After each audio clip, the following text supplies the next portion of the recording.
Non, avant de continuer, j'aimerais savoir s'il y a des questions. Parce qu'on a fait une longue pause. Est-ce que vous êtes appliqué sur ce qu'on a déjà vu? Et par rapport à ça, est-ce qu'il y a des questions?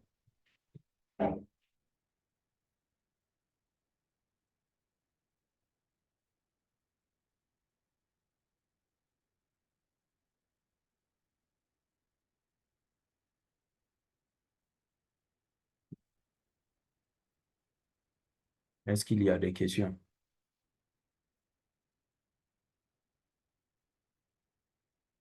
Est-ce que vous êtes appliqué? Est-ce qu'il y a des questions lors voilà, de vos différentes applications? C'est ce qu'on a vu. J'espère que vous m'entendez, hein.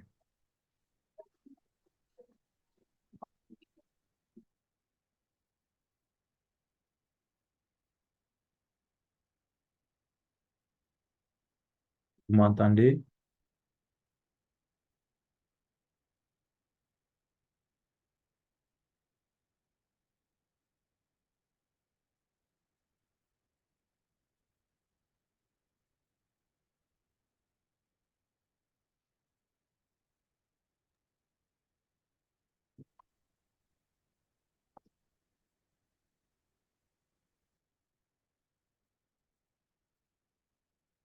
Ok, super. Donc, je vois que vous m'entendez alors. Donc, et là, j'étais en train de demander s'il y avait des questions avant qu'on ne continue.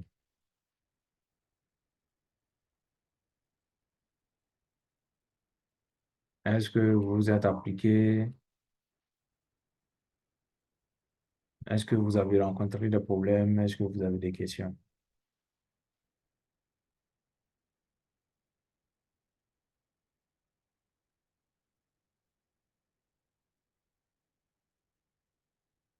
D'accord.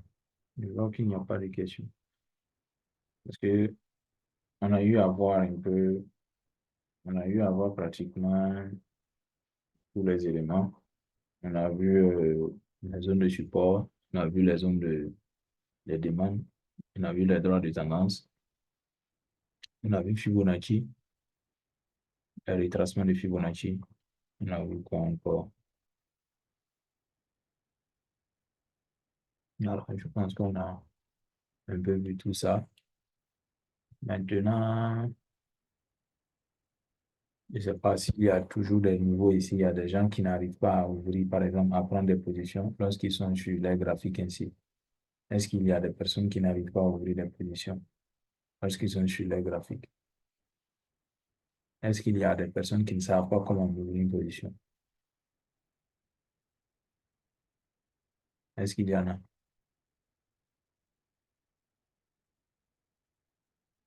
D'accord, je vois que ça aussi, il n'y en a pas. Parce que déjà, pour ouvrir une position, je ne sais pas, si vous utilisez par exemple un ordinateur, il suffit d'aller sur Nouvelle Ordre. Voilà. Et en fonction maintenant de votre risque, fonction de votre risque.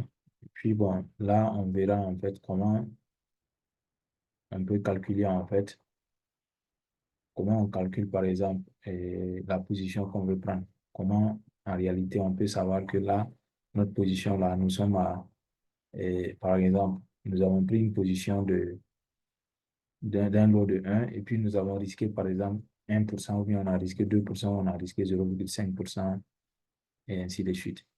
Déjà concrètement, comment ça se passe? Lorsque vous avez votre capital.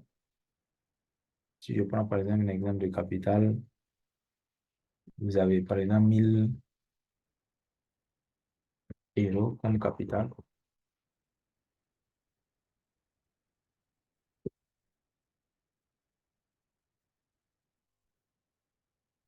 Bien, 1000, voilà. 1 000 livres, ça c'est livres.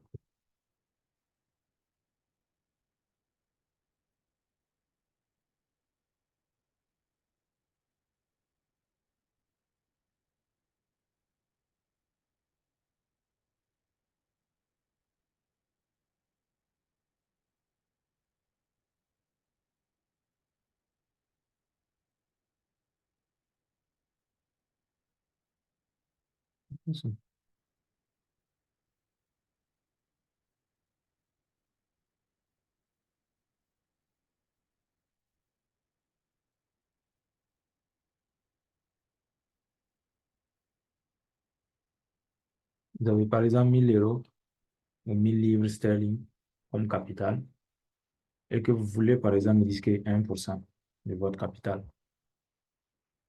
Voilà, 1% de votre capital. Ce que vous devriez faire, c'est quoi?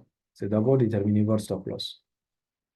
Voilà, pour par exemple savoir d'abord le lot que vous devriez utiliser. Vous devriez d'abord connaître. Parce que pour connaître par exemple le lot à utiliser,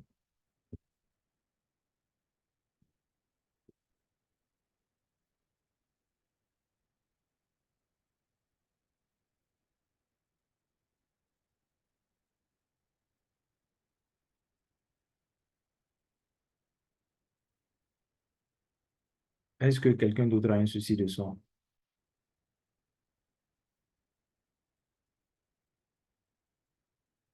Est-ce que vous m'entendez?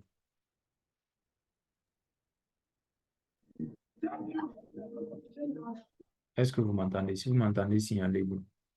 Est-ce que vous m'entendez?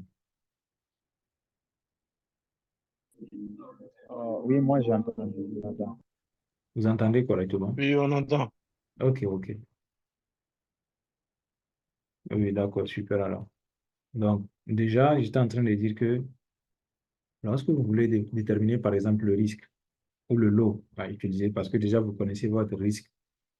Maintenant, sur la plateforme, si vous deviez vous assurer que là, vous avez vraiment risqué, par exemple, 1%, ou vous avez risqué, par exemple, 0,5%, comment on fait pour déterminer le lot? Parce que c'est le lot là qui vous permettra de savoir que là, votre position est à 0,5% de risque ou à 1% de risque. Voilà. Donc, pour déterminer le lot, vous devriez d'abord connaître votre stop loss. Voilà. Le stop loss se détermine en fait sur le graphique. Voilà. Parce que déjà, si je suppose par exemple que ici,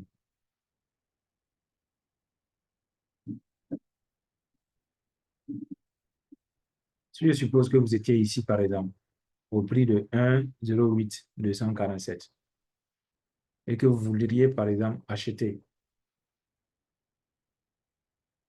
vous vouliez par exemple acheter ici, vous avez analysé, vous avez vu que là, si vous achetez ici par exemple, ce serait bien. Dans ce cas, votre stop loss pourrait par exemple se situer ici. Et c'est quoi le stop loss? Le stop loss, c'est tout simplement le niveau d'invalidation de votre analyse. Par exemple, vous avez analysé, vous avez vu le marché qui allait faire ça. Le marché a ensuite retracé.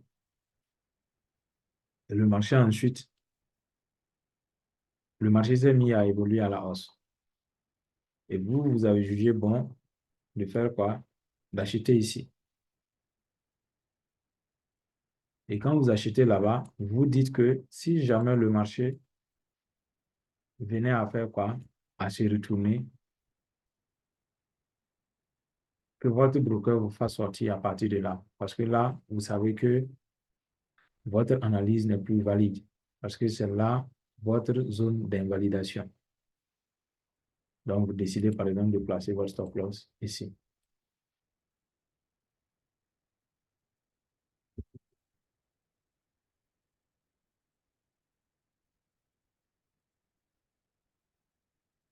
Décidez par exemple de placer votre stop loss là. Pour ce faire, pour connaître maintenant votre stop loss, qu'est-ce que vous allez faire? Vous allez mesurer, vous allez prendre l'unité de mesure. L'unité de mesure, là, c'est sur le graphique, vous voyez, c'est le point de croisement. Ici, vous prenez ça, vous venez à votre point, le point à partir duquel, par exemple, vous voulez ouvrir votre position d'achat, puisque c'est à partir de là que vous voulez acheter. Vous placez le curseur là-bas, vous connaissez le prix. Par exemple, si c'est au prix de... Ah, ok. Par exemple, si c'est au prix de 1,08 241 que vous désiriez, par exemple, acheter, et que vous voudriez, par exemple, que votre stop loss soit à 1,07 749, vous placez votre curseur à 1,08 241 et vous tirez vers le bas. Voilà. Et quand vous tirez, vous allez voir que il y a trois notations qui vont s'afficher. Il y a d'abord un 0, après il y a barre, et puis il y a un autre chiffre, ça dit 480. Après ça encore, il y a un autre chiffre, il y a d'autres chiffres. Voilà, un point quelque chose. Maintenant, ce qui nous intéresse ici, ce sont les chiffres du milieu là, 480. Donc 480 pour dire quoi? Pour dire en réalité que la distance entre ici et là, ça fait 48 pips. Parce que ce sont les premiers chiffres là qu'on prend.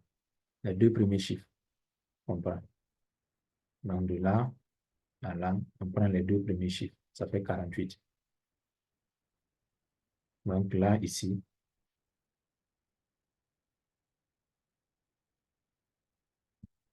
vous pouvez tout simplement dire votre SL est égal à 48 pips. Votre stop loss fait 48 pips.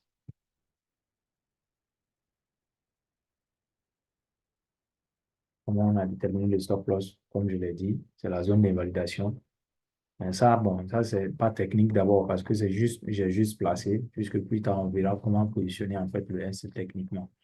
Mais ça, c'est juste déterminé pour voir en fait comment on peut calculer en fait le lot afin que nous puissions par exemple prendre un risque de 0 et un risque par exemple de 1%. Ce qui m'intéresse ici, c'est que je veux risquer par exemple 1%.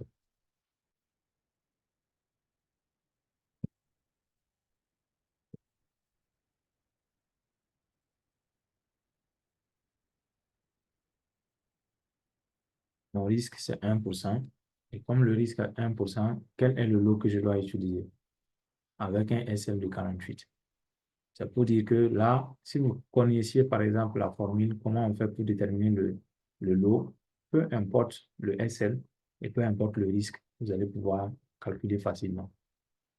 Donc, c'est-à-dire ici, si vous voulez calculer le lot à utiliser, vous avez trois éléments, deux éléments plutôt que vous devez chercher à savoir. Le premier élément, c'est quoi? C'est le risque. Combien est-ce que vous voulez risquer? Et le deuxième élément, c'est quoi? C'est le SL, le stop loss. Si vous connaissez par exemple ces deux éléments-là, vous allez pouvoir calculer le lot que vous voudriez par exemple utiliser.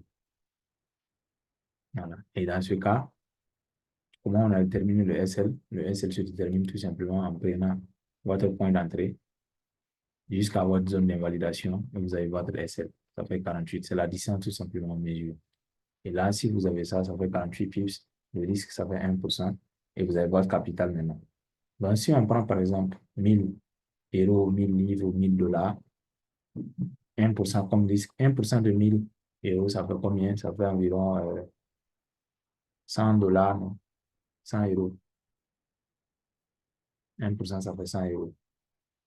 Mais ça fait 10 euros. Là. Ça fait 100 euros. Voilà. 1%, ça fait 100 euros. Donc, si on prend,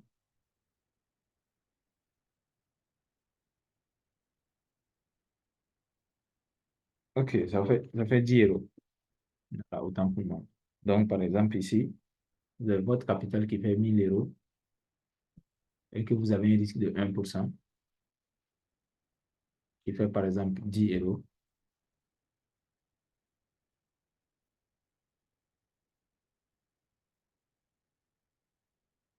Il est égal à ici, 10 euros.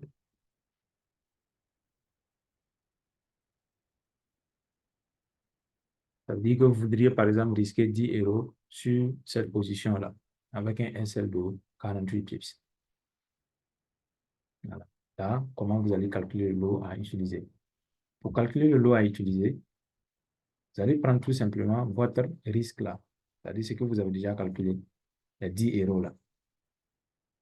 Prenez les 10 que vous allez diviser par votre SL. Donc, vous allez prendre par exemple 10 divisé par 48. Si vous divisez encore 10 par 48, parce que déjà, quand vous prenez par exemple les paires de devises là, les paires de devises ont des unités en fait. Et l'unité, par exemple, de l'euro ici, ça veut dire quoi? Ça veut dire que 1 pips sur l'euro, la paire euro-USD, correspond à 10 dollars.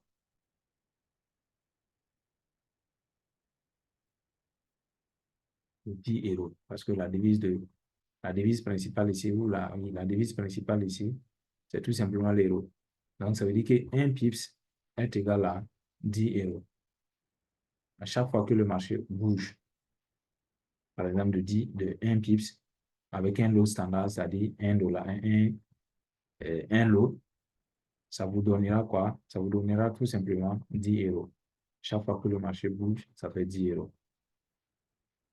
Dans ce cas, lorsque vous voudriez, par exemple, vous voudriez, par exemple, risquer 1% sur votre capital de 1000 euros, 1% qui correspond à 10 euros, vous prenez tout simplement les 10 euros que vous divisez par votre SL. Et ensuite, vous divisez encore cela par 10.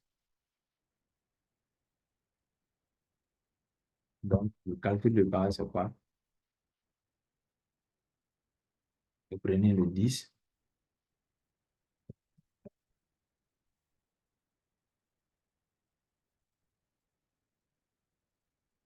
divisé par 48, pips, divisé encore par 10. Pourquoi 10? Parce que, comme je le disais, l'unité de base ici de l'euro USD est égale à 10. Donc, si vous prenez un lot standard que le marché bouge tout simplement d'un pips, ça fait 10. Donc, c'est pourquoi on divise par 10. À chaque fois que vous allez vouloir calculer, par exemple, le lot, voilà le calcul que vous devriez tout simplement faire. Vous devez connaître votre risque, connaître votre SL, et vous prenez maintenant le risque divisé par le SL, et vous divisez tout simplement par 10. Donc là, vous allez trouver tout simplement, si vous prenez le 10, vous divisez par 48, vous trouverez tout simplement 0,20, que vous allez diviser encore par 10, vous trouvez 0,02. Donc, ça veut dire que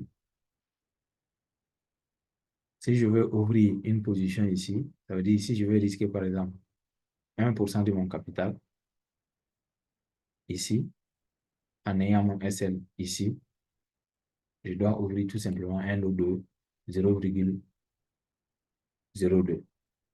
Donc, je vais utiliser par exemple un ordre limite. Je vais prendre par exemple là. Si j'ai le lot maintenant, je viens ici.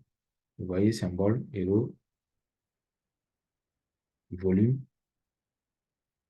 Je change maintenant le volume. Je mets 0,02. Et comme je vais utiliser un ordre limite, je vais venir ici. Je place 1,08.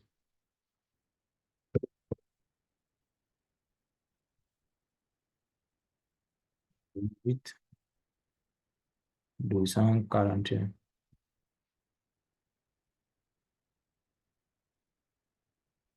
Ah, OK. Donc, le marché est déjà fermé. Sinon,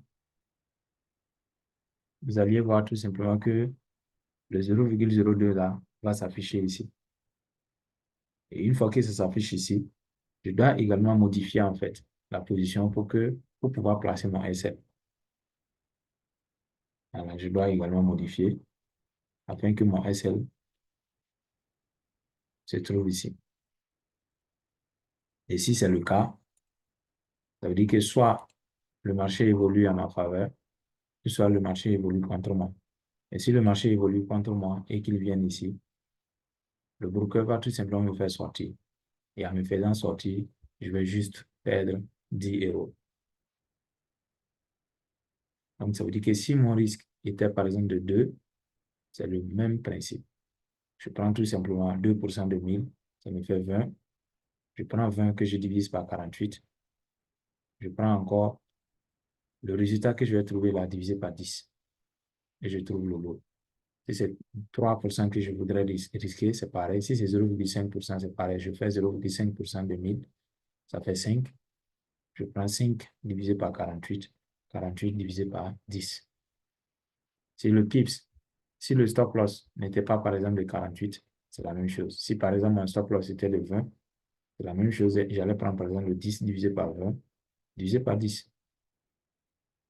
Voilà, ça, c'est comment placer, comment ouvrir, par exemple, comment déterminer le lot afin d'ouvrir une position sur le graphique, concrètement.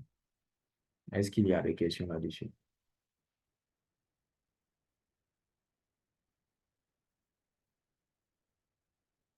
Est-ce qu'il y a des questions?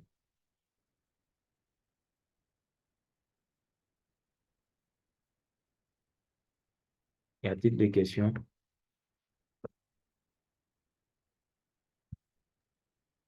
Ok, j'aimerais comprendre. Oui, Et le stop loss là, et le nombre de pips du stop loss, c'est oui. arbitraire en fait. Comment arbitraire? Les 48, Oui, les genre 48 je là. veux dire, Ouais, oui, oui, oui. c'est moi-même je choisis le nombre de pips que j'aimerais risquer, c'est E- ça? Exactement. Maintenant, c'est ça que je disais que oui, ça dépend, puisque déjà, on ne place pas Ok. le stop loss au hasard. Le stop loss se base Hmm. également selon une analyse en fait que vous faites du marché. Vous Ouais. faites une analyse et vous déterminez par exemple votre zone d'invalidation. Puisque selon Ok. chaque analyse, il y a une zone selon laquelle, si le marché venait à repartir là-bas, ça veut dire que votre analyse est invalide. Ouais. Donc, c'est en fonction de cette zone-là que vous allez déterminer le stop loss. D'accord. Par exemple, si je prends Ouais. quelqu'un qui voudrait, par exemple, acheter ici, genre, il a analysé, il a vu que,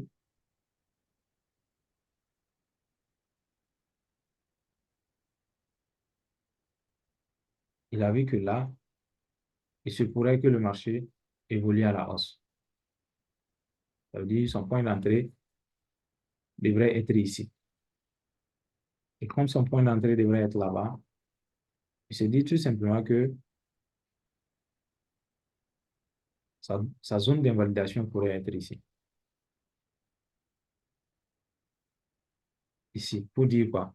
Pour dire que si jamais le marché, au lieu d'évoluer à la hausse, il n'évolue pas, c'est-à-dire, au lieu que le marché évolue comme ça à la hausse, il n'évolue pas, il revienne par Hmm. exemple ainsi, c'est là, en fait, la zone d'invalidation. Ça veut dire que là, puisque quand on analyse là, on anticipe, on dit le rôle d'un trader, c'est d'anticiper le mouvement futur. Mais en anticipant, tu peux avoir raison comme tu peux avoir tort. C'est ça. Voilà. Donc, quand tu anticipes, par exemple, tu anticipes, par exemple, la hausse, ce mouvement-là, tout ce mouvement. Quelqu'un, par exemple, il y a des traders qui ont eu à anticiper ça, ce mouvement aussi là. Et l'entrée pouvait se trouver Ouais. ici, et la zone d'invalidation ici. Ça peut dire quoi? Ça veut dire que c'est cette partie-là, en fait, que tu risques. Tu risques cette Hmm. partie pour espérer gagner toute cette partie-là. Et dans ce cas, le stop loss va se mesurer à partir de là jusqu'à là. Tu vois que ici, le stop loss, c'est de 30 pips, pas 48. Hmm. Voilà. Comme c'est Et- 30 maintenant, c'est à vous de déterminer, par exemple, votre risque et de calculer le lot qu'il sied. Si, par exemple, vous avez décidé, par exemple, de risquer 2%, vous faites 2% de votre capital, vous allez trouver une valeur. Vous prenez cette valeur-là que vous allez diviser par le stop loss que vous avez trouvé, la valeur du stop, la valeur en pips, parce que c'est la distance. Donc, on trouve ici 30. Alors, on prend ces 30-là. On prend, par exemple, ce que vous trouvez en risque, vous divisez par ces 30 et vous divisez encore par 10. Pas 10 parce que c'est la paire, par exemple, la paire euro-USD, là, l'unité de l'eau standard, c'est 10. Il y a d'autres paires où c'est pas Ok. 10. Il y a des paires, par exemple, où c'est 8. Il y a des paires où c'est 9. Il y a des paires où c'est 12. Il y a des paires où c'est... Voilà. Ça dépend de la paire tout simplement que vous tradez. Mais Ok. par exemple, pour des paires comme par exemple AUD USD, Euro USD, NZD USD, USD 4, donc USD 4, c'est pas 10. Bon, pour des paires, par exemple, comme Euro USD, AUD USD, c'est 10-10. Donc, ça veut dire que si vous prenez, Ok. si vous étiez par exemple sur la paire hors USD, c'était le même principe. Vous alliez prendre par exemple tout simplement le risque, vous divisez par le nombre de pips que vous avez trouvé et ensuite vous divisez par 10. Mais là, c'est pour que vous puissiez trouver en fait, vous sachiez en fait calculer manuellement parce que après, je vais vous donner un fichier qui va vous permettre de faire les calculs de manière simple, sans pour autant diviser. Mais c'est bien de connaître en fait comment on fait les calculs même de façon manuelle. Ok. Est-ce qu'il y a d'autres questions? Merci. Est-ce qu'il y a d'autres questions? Quelqu'un a-t-il d'autres questions?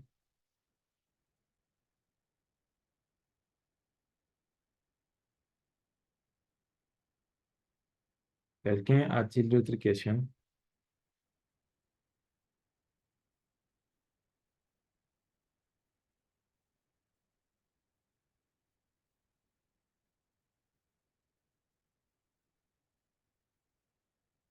D'accord. S'il n'y a pas de questions, il y a des gens qui ont rejoint le Zoom aussi il n'y a pas longtemps. J'étais en train de demander aussi au début s'il y avait des questions par rapport à ce qu'on a eu à voir précédemment. Parce que certains se sont appliqués. Est-ce que durant les différents exercices là, ils ont rencontré des problèmes? Est-ce qu'ils ont des questions? S'il y en a, veuillez bien les poser avant qu'on ne continue.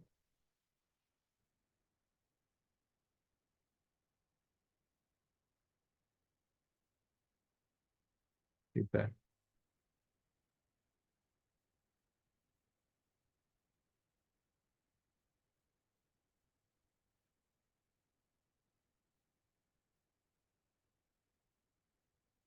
D'accord. Déjà, on a, si en tant que trader,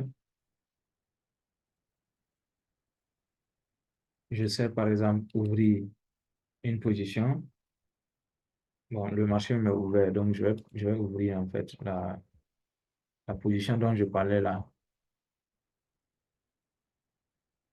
avant de continuer. J'avais dit ma position allait être ici, donc ça faisait par exemple, voilà, l'eau de 0,02.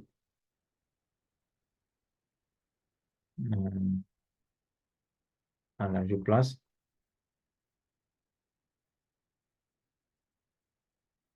Vous voyez là, mon ordre est affiché, mais comme j'ai ouvert un ordre limite, un buy limite, donc l'ordre est affiché ici.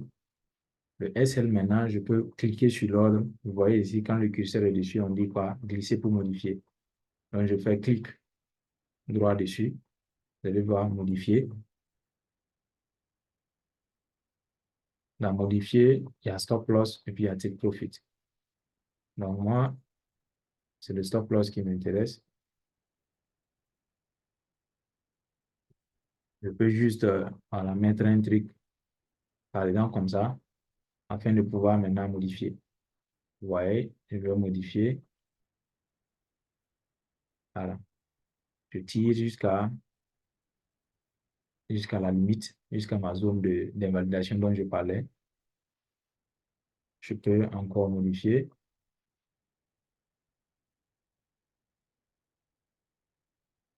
Voilà, là, ça fait 49. Donc, c'est que,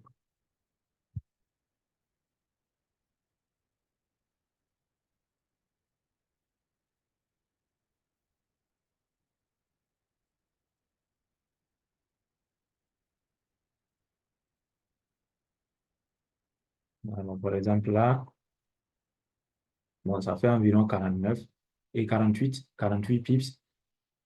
Et là, si on clique, vous voyez, ça fait plus, par exemple, 10 euros. Pourquoi? Parce que tout simplement, le dollar a beaucoup chuté. l'euro s'est apprécié par rapport au dollar. Donc, vous voyez par exemple ici, quand vous cliquez par exemple sur le stop loss, vous voyez ici, on dit stop loss, low 0,02. Et quand vous cliquez sur le stop loss, vous allez voir tout simplement que ça fait environ 48 pips. Vous voyez, on dit, c'est affiché 48 pips, environ 48 pips. Et le profit, si jamais le marché venait là-bas, je vais perdre 8,61 euros. Voilà, donc là, je peux faire quoi? Je peux tout simplement modifier encore afin que ça soit exactement mon risque 1% là. Pour dire que si jamais le marché venait à aller contre moi, que je perde maximum 1 euro et 10 euros plutôt. Voilà, et une fois que je paramètre comme ça, je laisse maintenant le marché agir. Voilà, et on dit, soit le marché va aller en ma faveur en évoluant de la sorte, ou soit le marché va venir contre moi. Et si le marché vient contre moi, qu'est-ce qui va se passer? Une fois que les prix reviendront, par exemple, sur cette zone-là, le broker va tout simplement me faire sortir. Donc, c'est pour dire quoi? C'est pour dire que vous n'avez même pas besoin d'être là à surveiller vos positions. Il suffit de bien placer vos stop loss et vos take profit, que vous soyez là ou pas, que vous soyez en ligne ou pas. Même si vous n'êtes pas connecté, vous avez pris par exemple, vous avez paramétré ainsi laissé, vous êtes déconnecté, vous avez fermé votre broker, fermé votre ordinateur. Vous allez voir que si jamais le marché, puisque même si vous n'êtes pas là, le marché évolue quand même. Donc, si jamais le marché évolue et qu'il vienne sur votre zone, qu'est-ce qui va se passer? Vous allez voir que votre position a clôturé. Voilà, donc, bon, la séance arrive à terme. On va fermer puis reprendre dans quelques minutes afin de continuer.